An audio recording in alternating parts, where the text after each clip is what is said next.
Hey guys, I just wanted to show you guys a comparison between the iPhone 5S all the way down to the 2G. Now I have done a video like this last year with the release of the original iPhone 5 and I really like this, so here we go.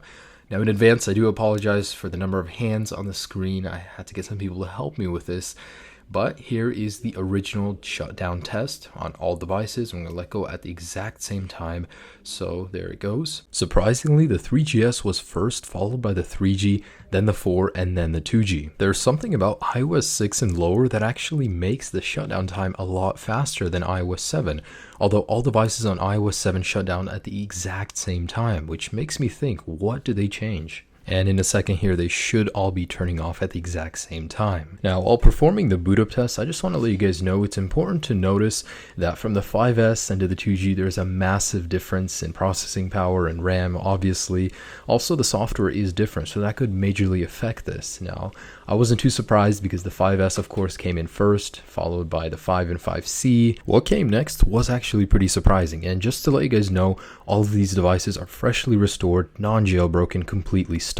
So the 5C and 5 was followed by the 4S, and surprisingly the 2G came before the iPhone 4, then the 3GS, then the iPhone 4, and then the iPhone 3G at long last. That was actually really surprising for me to see because these are all running the latest firmwares, and the 2G is obviously not as powerful as the 4.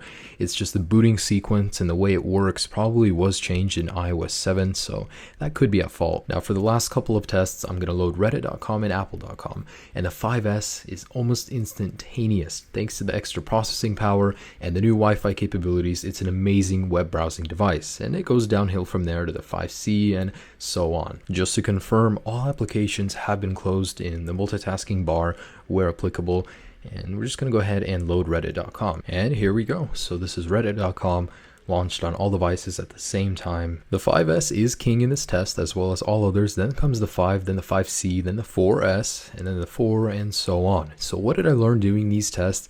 I learned that the amount of processing power is greater, of course, as the generation goes on, but it's marginally less noticeable the higher you go. So if you have a 5, I wouldn't really recommend upgrading to a 5S just based on the fact that you want an extra little bit of power because it has an amazing amount of power as it is. If you're always upgrading to the latest and greatest just based on that little spike in power, this video I just showed you guys that it isn't even that noticeable in your day-to-day use. So these videos I always enjoy making, guys. I really hope you guys liked it as well.